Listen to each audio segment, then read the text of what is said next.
She is the blueprint, the fusion of brain, beauty, and bold creativity. The founder of Ajey Chronicles and Ajey Digital. She is the multifaceted creative that cannot be put in a box. The.eberechukwu. Welcome to CreativesPulse. Thank you so much. I'm sorry. Thank you so much. I can't wonder who then they won't call out all this wish to talk. But yeah, thank you. I'm so honored to be here.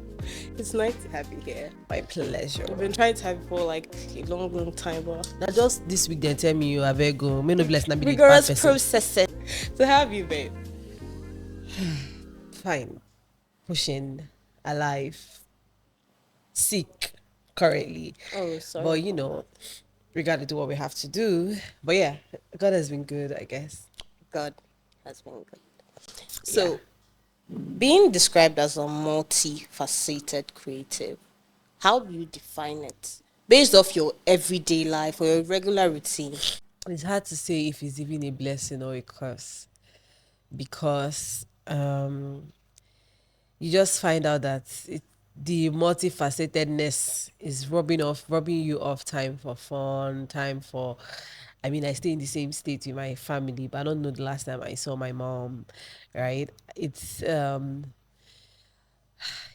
can be draining, especially if you are in a way where it's not so easy to find people to work with, right? Collaborators, I don't know, people to work with, people to build a team. Let me put it that way. It's not exactly the easiest thing. So having to do so much by yourself, it's not fun again. I used to like that I can do so many things, but it's not fun. And lately I've just been dropping some because I'm just a girl, and and like I've been saying no to some things I would usually want to say yes to.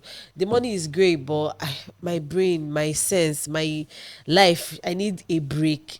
So the constant feeling of wanting to disappear is something that I can't wait to outgrow. I mean, you outgrow it by delegating roles to people, right?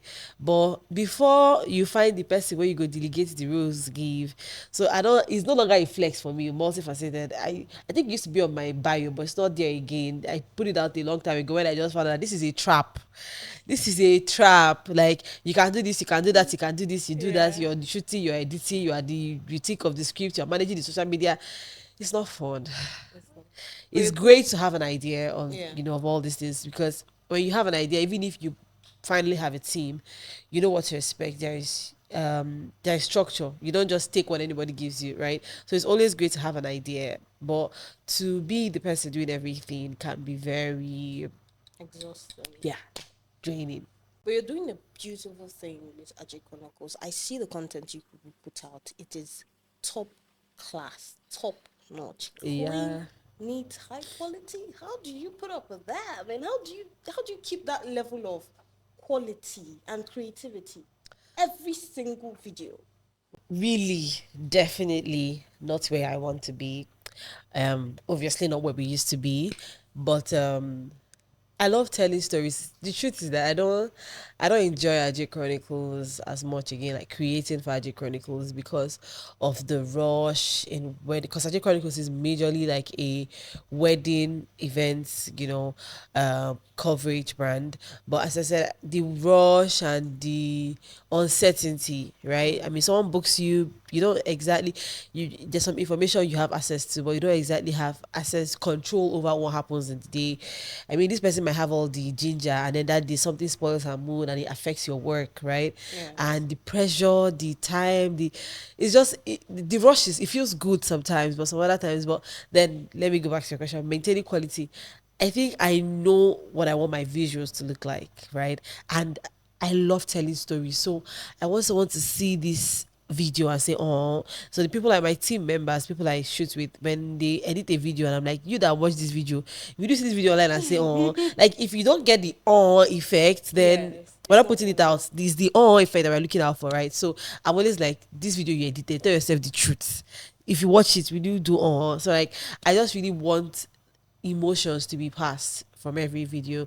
And then probably gadgets, every time we're investing in gadgets, it's not easy. Very soon we're going to buy camera in Jesus' name, amen. But that's about it. So what's one creative risk that you took that changed everything for you? I mean, I've taken a lot of creative risks. I don't know if it changed anything, but literally walking around and traveling to villages with this amount of phone and going to places you've never been to before to cover events is risky, right? And then it's just part of the job. But I would say something that changed something is probably switching careers, right? Prior to this content, I used to sew, and I used to, while I was sewing, I had already started putting my hands in other things, in photography, mobile photography. I was already a part of Emo Shutters hub. I was, styling. I was jumping on creative shoots, but not as a content. I don't even think content creation was a thing then. As a stylist, I was styling people for shoots. But I was making videos, 5K birthday videos that year.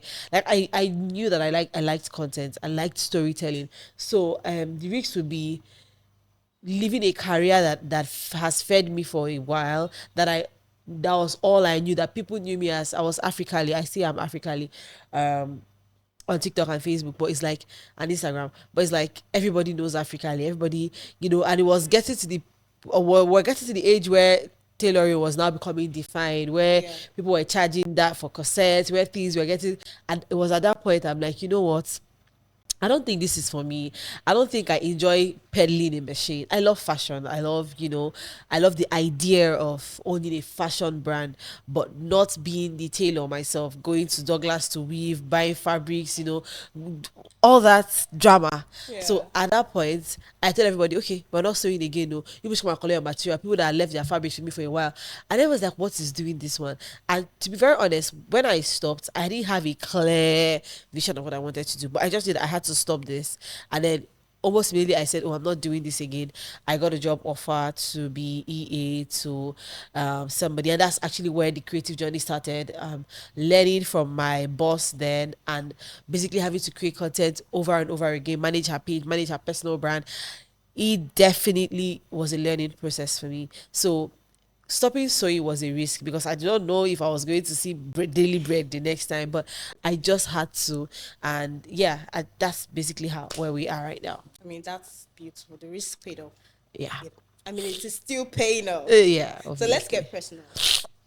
You think Okay. you're a good person? Do I think I'm a good person? I know I'm a good person. Why do I you don't ever, like, there's nothing anybody will tell me.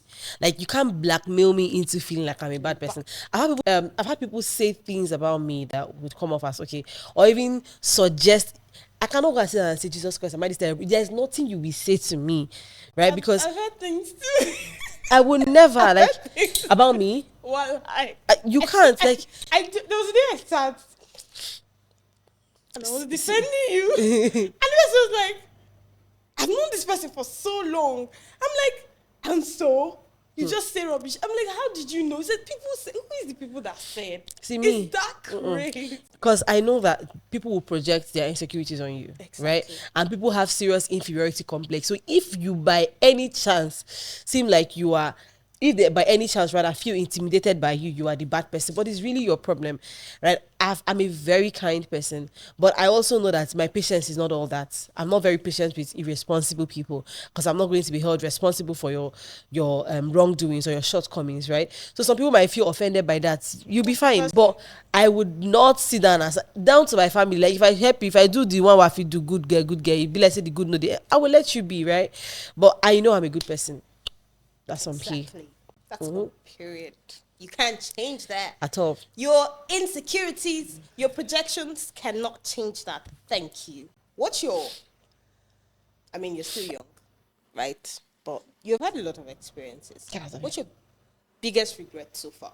I don't think that I have any regrets. I've made mistakes, but I'm one to forgive myself even before I expect forgiveness from people, right? So all the wrongdoings that I probably would have done, I don't have any regrets. And then I make sure to learn from my lessons. I would hardly make the same mistake twice, right? So Regrets, really, I don't live. That's such a burden to live life with regrets. I don't live with regrets. You don't happen, you don't happen, ahead, right? I don't if And then in my creative journey, no regrets. I really don't think that I have any That's, serious regrets. I think that's a very beautiful way to live life. Yeah. Forgiving yourself. No, we're quicker to forgive Other, others I'm than we harder to do. forgive. Yeah, I know they quick forgive. I mean, I actually do forgive people. I don't hate anybody, but I don't forget, and I don't give room for reconciliation most of the time. It's like, oh, I'm forgiving you, but yeah, stay here, Stay right? there. But I know how to forgive myself. I know how to tell myself the truth. Try here, and we forgive ourselves, and I move on. I don't dwell on things enough to have any regrets. I think it was recently that I even started to learn how to forgive myself. And Oh, it has been beautiful. yeah, it definitely Goodness. is. I think you're like, It definitely you is. know what? I was young. I made a Exactly. mistake. I'm not gonna do it again. And sometimes Life goes on. what the things that we are holding ourselves responsible for or mad at ourselves about are not even It wasn't all that. yeah, and then they're not even wrong things. They're probably just wrong in our culture, or just wrong, or just because of the orientation we have or the family we're from, and not that those things in themselves are very terrible things to do. So it's just, oh, hey, we don't, but no, my mother will not. We are literally just mad because we're Environment. imagining what people's reactions will be to it, and not that we feel regrets. It's like, hey, I've done this thing. I don't regret it deep inside, but what if this person finds out? What if he casts? What if they hear it? Do you understand? And not because you Exactly. exactly regret what you're doing. So most of the time, I definitely do not have regrets. So what's that one thing you've always wanted to try, but somehow you're being held back? If there's anything holding me back from trying anything that I want to try is money. So I will not call it holding back because the money will come. Yeah. So we will do it. But aside that, literally, even the bad, how I want to put it, even the bad behaviors that I want to try, and I'm money still hold because I want to get tattoos. There's some things I want to do. It's still money, not because I can't afford tattoos now, but because I cannot carry tattoo and enter Bosimo kind of shit, right? So Exactly. everything I want to do held back by money, which will come. So I'm not nothing really. So what's the toughest decision you have had to make? Regardless of your emotions, your feelings, everything people would say, everything people would think, you just made that it was tough on you, but you had to still make it. I think the toughest decision that I've had to make for now, or at the moment, because I can imagine that there'll be more tougher decisions to make, would be dropping out from school. And it was tough because it was a decision that I didn't have, that didn't come with so much support, right? It wasn't like the decision is in itself. It wasn't like I was confused or anything, but as I said, now considering people's emotions and considering people's opinions was what made it really tough. And these were people who meant something to me, right? So that's I think that's the toughest. It was like just so many opinions and so many thoughts and advices flying up and down, but we had to do what we had to do. How did you overcome all that? Did you even overcome it? I overcame it like mad. So as I said, most of the times I quit anything, I don't quit them with insights on what to do next. I just quit them because I don't want that. And God always has a way of just bringing the next thing to you, right? It's like, be brave enough to let go of these things because they would actually hinder you from, getting into the next stage. So it's like, It's always opening a door. I just take the decision. I don't know what next. A lot of people were asking me what next. One person I remember vividly said, "What are you going to do after now?" I'm like, he was about to go for service, and I said, "You're going for service school after service what?" And he's like, "I don't know." I say, "You that have graduated and did you service, you did not know." Says, "It's not me that didn't even graduate. I'm supposed to know, right?" I'm like, "Please, people should leave me alone. I don't know what next." And I think a whole year I just had anxiety. What's going to happen? Sometimes the people's talks got into my head. Sometimes I used the bad energy as a motivation. Like, okay, you're not going to marry, no man is going to marry you with it. I say, no, Wala, you will come my wedding. You're not going to, your siblings are going to follow your footsteps. They will not graduate. My sister is going to graduate next year. You know, I just had so many opinions, and I'm like, anyone when they talk, I go hold them, keep them. And it's crazy because I have everything. Like, I can hear their voices. I can hear everything clear because, as I said, there were motivations. I need to show someone even told my sister, like, I told my sister, do you want to end up like a berry? And I was pissed because I've not started. You're talking about an end. We just got started. And in my head, I'm like, this man, your picking go open the mouth, talk, say, I want to be like Auntie Berry, and you will be. That's even you said, if you go tell him, don't, are you not seeing what your auntie is doing? And it was family. So I had a lot of things. It was a very, that's why it's tough. It was just a very tough period. Anxiety, what am I going to do next? What am I, but here we are. What's the weirdest thing you've done for love? Something you think about. I'm like, yeesh. Maybe cook, if that's the thing. I mean, prior to love, I probably would go 2 months without 2 years. Did I just say 2 months? 2 years, a year plus without cooking, and then you find yourself actually. I don't still enjoy it, by the way. But you find yourself cooking for somebody, and like, ew, I wouldn't naturally That's do this. hilarious. But yeah, cooking. What else? I don't do. I don't do anything that would seem unusual to me because it comes easy for me. So I probably would not say, oh, maybe another one could probably be growing my hair, I guess. I don't know. But It yeah, looks let's see. beautiful on you. I mean, love looks beautiful on you, baby girl. Hey, this part was supposed to go social media. Hey, God, I beg. But yeah, just go. I beg. So, what traumatized you? What's my what? Wow. What traumatized you while growing up? I've been chased by animals Oh, before. I've been chased by a dog.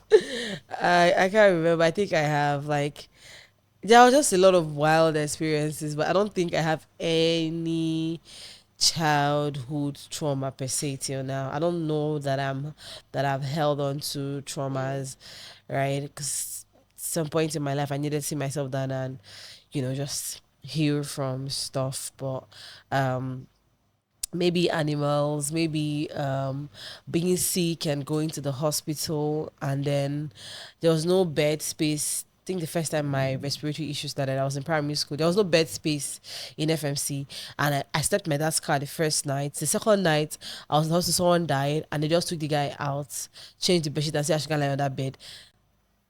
I'm like, no way. Like, it was a child that died, like a less than a year old child. I'm like, what do you mean I should go and lie on the bed? Like, literally, like they were just crying.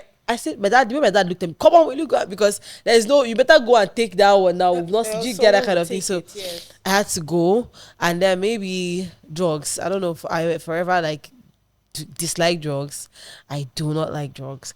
Anything, no, I don't think there's any serious childhood trauma. But how did you sleep that night? Sorry. Ah, did I sleep that night? Should be the question. Yeah, like, It was hard. was it And light? I mean, I tried, yeah, I think so. And then I tried to manage the two, 'cause I think I was in the hospital for like 4 days. And then the girl beside me died. And she was my age mate, and we spoke like we don't, I think we were about 9 years at the time, so we just got to talk, and like, hey, what could you go to, that whole how old are you conversation. And she had the same similar issues with me. She was also on oxygen. I've been nebulized. I think it was on, she was on nebulizer, me too. And then next morning around 2 a.m. or so, I'm just hearing shouts. And mom is shouting that this is her only child and all of that. And I opened my eyes and turned. I just saw her teeth, clinched. And my mom now asked me to face the wall, like I should turn away. And mom was, people around were consoling the woman. And I'm like, I need to get out of this place. I think 3 people died in like 4 days I stayed in the hospital. Traumatized. Do you get? As a child, that was it for me. I'm like, hospitals, and it didn't get any better with my dad's sickness too. Hospitals are just not any FMC. So, is there a moment you wish you could go back to and just sprinkle some magic, change something, just any moment? Probably a moment where you probably did something and you felt a little. It felt a little embarrassing, and then you just want to go back and just sprinkle some. Everything that has happened. As I said, I don't live in regret, so um, I don't have embarrassing moments. Uh Is there, and then maybe the moment would have been if I currently trade or have idea on Bitcoin and the rest, the moment would probably go and buy Bitcoin in the times when you should have, or take TikTok seriously in 2020. Like, Those are like the kind of things that I probably wish I could do. Yeah, take TikTok serious in 2020 and follow them doing slow mo and doing shit. Probably that. Besides that, nah, nothing. what's the first thing you'd appreciate in the opposite gender? I don't have physical preferences. Be tall, be short, have big stomach, have six packs, be fair, be dark. I believe that you don't have control over some of these things.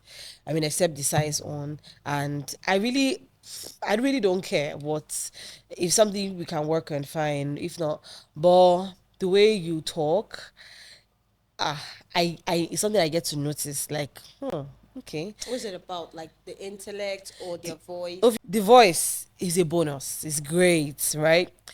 Intellect, choice of words, grammar, correct tenses. Yeah.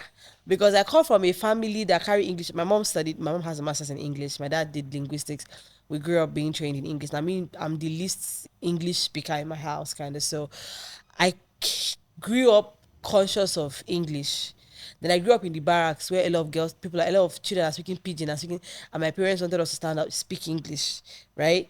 I think for people who grew up in the barracks, I'm probably the only child who can speak pidgin. My siblings don't know how to speak pidgin. So we just had an English consciousness. So I cannot afford to carry someone that does not know how to speak English to my family and say, this is my man. Hagachi gochi. And, so I pay attention to choice of words, vocabs, and then what are you actually saying with those choices. Some people they can blow grammar and they'll be blowing rubbish. So yeah. So the voice is like the first thing I can notice in a person. And then probably how reserved I like reserved people. I think I have enough grace for everybody. So, what's your deepest fear in a relationship?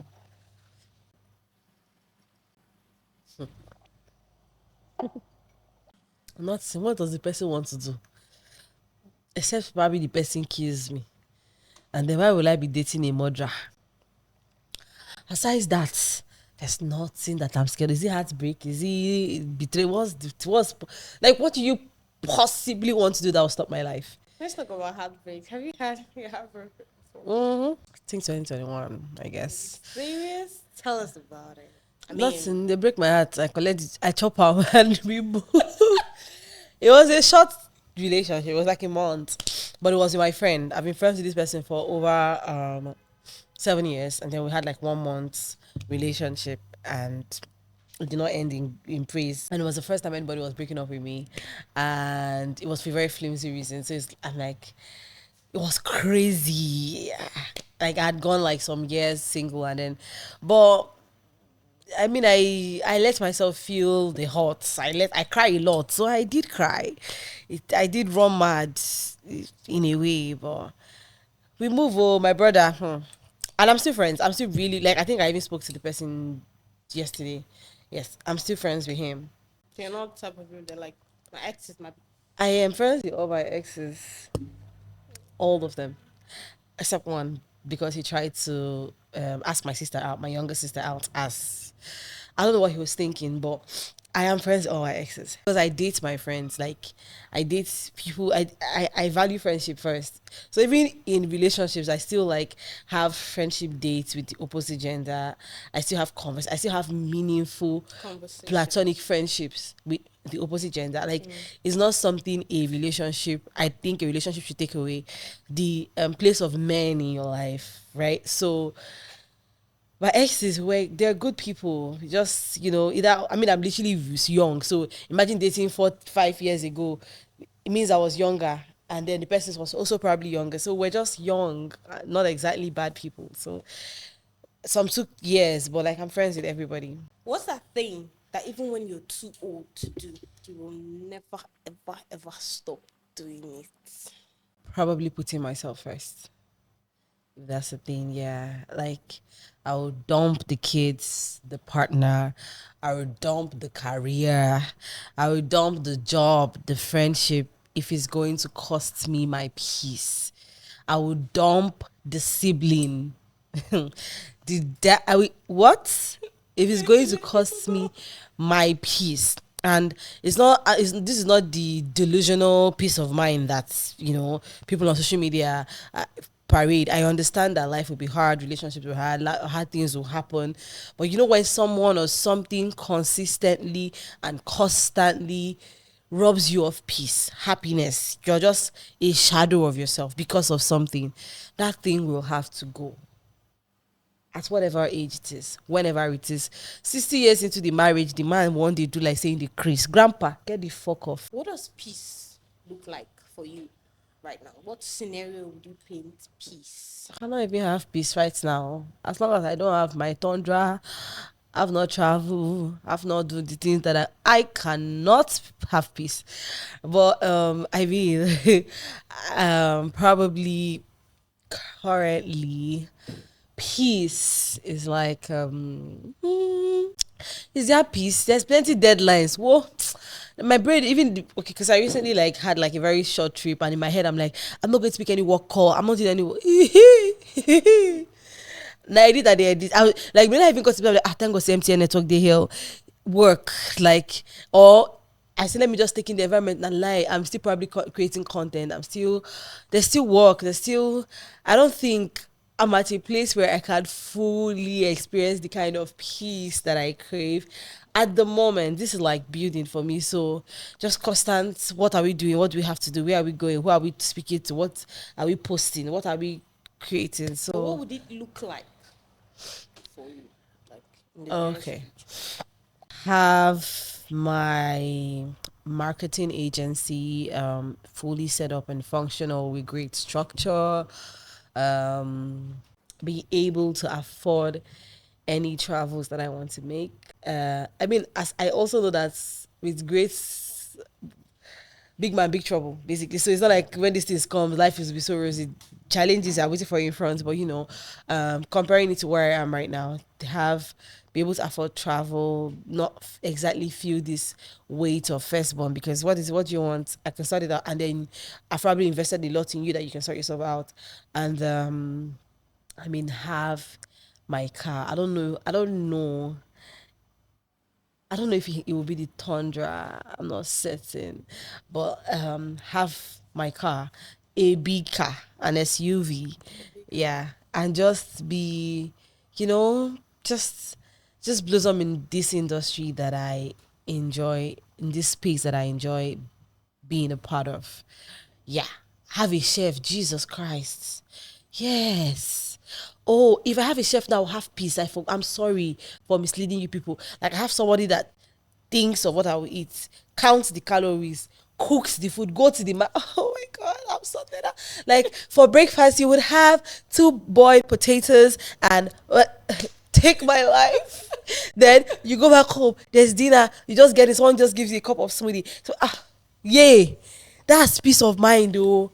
Oh god, if I can't even wait. Next day, like it's part of the early vanities I'm going to get for myself, a chef, a living chef or a house or coming. No go hard. No supposed to be past next year because what? So actually, hot takes, like your hottest breakup takes, hottest relationship, hottest financial takes, and hottest debt takes. Right? So let's go. So what is your hottest breakup takes? Take the breakup and move on. Take it and God. What do you want to do about it? I mean, there are chances for some people to get back after a breakup for people, but I don't know. I will move on. Can't afford to stay. I can't afford to stay down for a long time. Yeah. Feel your emotions. Cry your cry. Rant your rant. Curse your curse.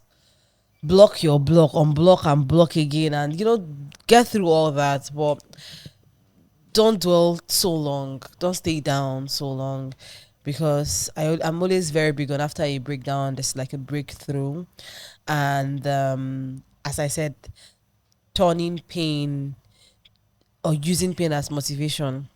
Okay, you will not meet me this place you left me. Exactly. You will see me in some years and like, hi, I lost something, right? That's about it. What's your hottest financial take?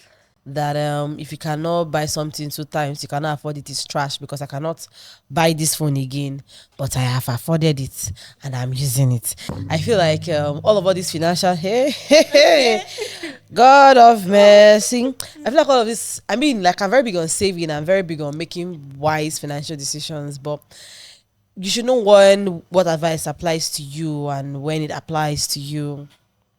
Because someone told me, oh, that we should go on a trip basically, and I'm like, I just got a phone, no. And they said, you have 1.7 million naira to get a phone, and the trip is just 500,000 naira. Obviously, you should know better that you will not buy something you cannot afford 2 times. I say, uncle, I'm sorry to disappoint you, but I bought something that I cannot afford 2 times because I needed it at the time and it was important. And you will not see 1.7 million in my account again. And I'm not going for a 500K trip. Thank you. Like, maybe if that was a bad financial decision in your books, going on this 500K trip now is a bad financial decision in my books. Now, can we go our separate ways? So it's like, yeah, I'm always big on, like, there's so many advice, there's so many opinions, there's so many views online. Know the one that's your own and collect it. Don't collect everything. There's sometimes that I probably would not buy a hair of 1 million or 1 point. I won't even buy a hair of 300,000. I don't even own a hair that is more than 100K as a person, right? So at the moment, I don't make money from it. I'm not going to invest in it, but this felt like investing in my business. So it didn't matter how much it cost, because I knew that I was going to make the money back with it. So what's your hottest debt take? as normal. The pronunciation debt. Okay, sorry. Okay, no, my bad. I think I want to even make a full 3 minutes video to teach people how to borrow things, right? You don't take things from people and wait for them to ask you about it first. Yeah. You don't, and I think it's a girls. I think girls are, well, guys probably do it with money, but girls do it with wigs and bags and slippers and shoe and clothes. And you don't have to borrow, really. You don't have to. If you didn't date, you didn't date, move ahead, right? But I think people are very irresponsible when it comes to loans and borrowing, and that's why Okash and all those apps would always make a fool of people. You don't have to. Alpha, can I fix you 20K for your hand? I will pay you back on Thursday, and today is Monday, and on Wednesday, you don't look, the plan where how you been want to get the 20K back, get reach out to the person and say, can I buy more time? This Thursday does not look feasible. The man will supposed give me money, no pay me, yada yada yada. The person will then say, okay, no wahala. But Thursday will come. You're not gonna say anything. Friday will pass. Oh, Friday will pass. Friday will come. You're not gonna say anything. Saturday, Sunday, Monday. Maybe the person that asks you how far. You ask, my man, so vexed, so don't be angry. That money, my mama died, my papa can't get a cherry. So, bruh, you should have said it on Wednesday, right? Nobody is really, yes, it's possible that things will happen to you. This thing spoils friendship, and it's the kind of thing that I will allow to spoil my friendship with somebody. Because if you want to be that irresponsible, that's why I don't borrow people money. Someone has met me recently for a 50K loan. I say, what I can do for you is find a job for you, but I'm not going to give you money. I don't have money, but I can help you search for a job, since because you wanted to borrow money from me to pay off somebody's loan. I like that you're even probably honest enough to tell me where you're borrowing the money. But I'm like, that means you're probably borrowing from another person to pay my own, and that's bad for you. So I can just help you with a job opportunity, but not the money. So there's a boy I lended money to. This boy told me I had emergencies. He was sick. That was when I was in university. I had this money for my textbook, but textbook wasn't out. I was like, Chai, since you have emergency hospital, oh yeah, take this money now. Please return it back. Oh. Do you know the day I asked this boy for this money? This boy said, you never borrow person money before, no pay him back. I felt like crying. Like the way he was so was it your department? He was my junior, right? But he went to another department and all of that. Chai. He was like, you never borrow money from person before, no pay him back. Did he pay the money? He did not. Eh? He did not. But guess what? What? Recently, he reached out to me. Oh, Sophia, this thing you're doing, I want to get involved in it. I snubbed the shit out of. Well, I was only snubbing. He might just mistake that snubbing for she knows him. That's how carrying picture. Even if that 1.5, if I mean my money, wallah, you go give my money back. get departmental group where you don't go see your face, and then if you dare reach out to me, I might just give you a piece of my mind. It depends on my mood. Sometimes too, I go with the ignore. Like I just look at it, I'm like, get out. So, what is your hottest relationship take? Last one. Love with all your might. Love your neighbor as you love yourself. Yeah, really. I mean it with the love with all your might thinking. Um, love is sweet. I'm a Tell us lover. about it. I'm a lover girl, Oh, and goodness. I don't hold back. I don't. I mean, even when I've had reasons to not believe in love, or I've had people betray me in the past and all, but I believe that that's your own chapter and that's your loss and that is you. I don't take it over to the next person, and I just I don't know. I think relationships are beautiful, but people are bastardizing it on social media. The need for social media validation is crazy. Like with almost every kind of relationship, but specifically romantic relationship. People are the stories. I don't know. Social media. I feel like social media. There's a um I want to speak up now. There is a plan. I want TikTok to sabotage love relationships, marriages with social media, and it's working, right? As I said, it's still the same thing.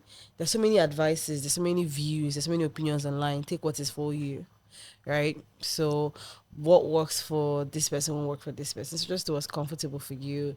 Don't have a spec because that's the standard that some People girl said. is keeping online, setting online, or don't.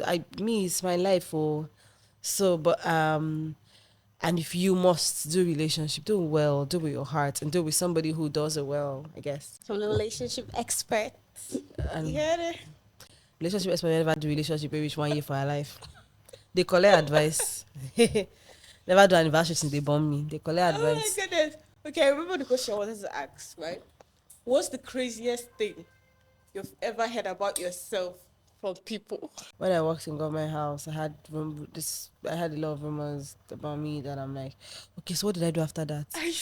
And I was okay. I got my phone. So I started working with my boss, and in like a month or less, I upgraded from an X to a 13 Pro. This is a phone I already had plans to get, and then the new job gingered me because I needed to create content. So I had to get it. Like my friend then assisted me, and I got the phone, and I bring the phone to the office, and someone is asking which of these sugar dad, which of these men buy them for you. And I'm like, none of these men. What do you mean, which of these men? And they're like, it's a lie. Just tell me who buy the phone. And it became a rumor that somebody got me your phone. And I'm like, people will be fine. It's been crazy. You tell someone I'm going to Chicken Republic, that is poor man place. I'm going to Chicken Republic and they're asking you which man they go, which Taking if you sugar daddy there. won't carry me go it was a very crazy period. It was a very crazy period, but yeah, we're here. I don't think I've heard so much about me. I don't think people have the guts or To to tell you. bring it to me because I think I have. Yeah, I don't think anything about this face makes it okay for you to even bring those talks. But obviously, I know that there are talks. People will talk, but they're all right. So, what are you most grateful for? The gift of people, of men, right? I mean, it's just like saying I'm grateful for God, but we know God uses men as instruments. But I've met good people. Have I met terrible ones? Yes, but I don't even remember them because that's what they don't deserve to be in my memories. But I have met good people. I have people who have helped me, who have believed in me, who have said kind things to me, done kind things for me. I have met good people.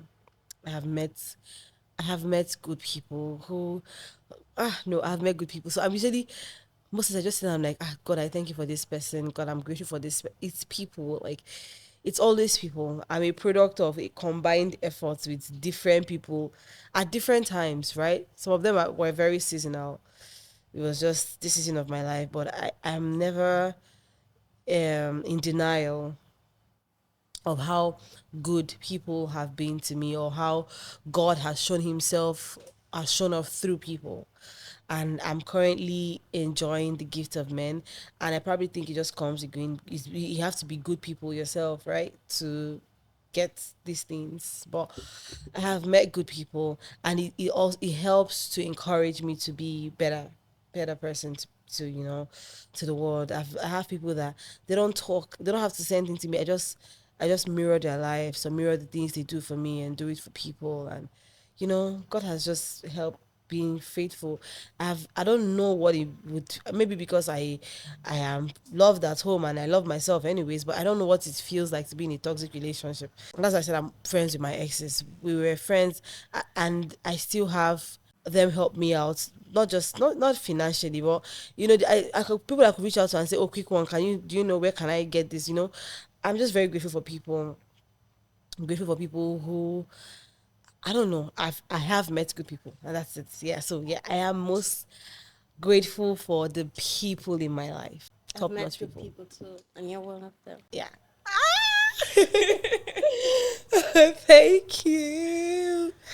But yeah, grateful for people. Last question. Okay. What do you have to say to your future self? You're supposed to be a mother of at most 2 children. Yeah? You're supposed to be filthy wealthy. You're supposed to have a banging body in your 50s. You're supposed to be a size 12 in your 50s. In a plan, you're supposed to, inspire a lot of young people. And it's never going to be easy. I hope you're ready, because the storm we're facing now is nothing compared to all that we'll face when we probably have kids to worry about and have a partner and have the businesses that we have prayed for. And with every big blessings comes bigger responsibilities. So because it's gonna not be easy, but my future self, I cannot wait to meet her. I can't wait to meet Eberechukwu in her 30s. I feel like, I don't know, I'm not part of people that feel like 30s is late. I feel like 30s is when my baby girl lifestyle will start proper. Right? We'll just toil and do fake life 20s. But you see, in my 30s, and God help me, that I'll be married to the love of my life. Like, people not even hear people not hear road, people not hear from me. 30s, no, you think you've seen nothing. My 30s is supposed to be epic. But yeah, future Eberechukwu. I don't even need to tell you not to give up. You never give up when you that time you won't give up. So obviously, as it be, we would rugged everything as we do, as per usual. I mean, it was really, really nice having you here. I can't even lie. You brought a lot of heart and, a lot of good advice. You really need to listen to this one, right?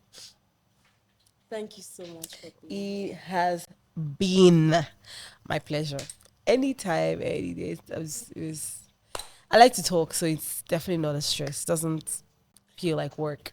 I mean, CreativesPulse, the entire team, we are very, very honored. Thank you. Thank you so much for being here once again. Yeah, the final chop knuckle, we do it all the time.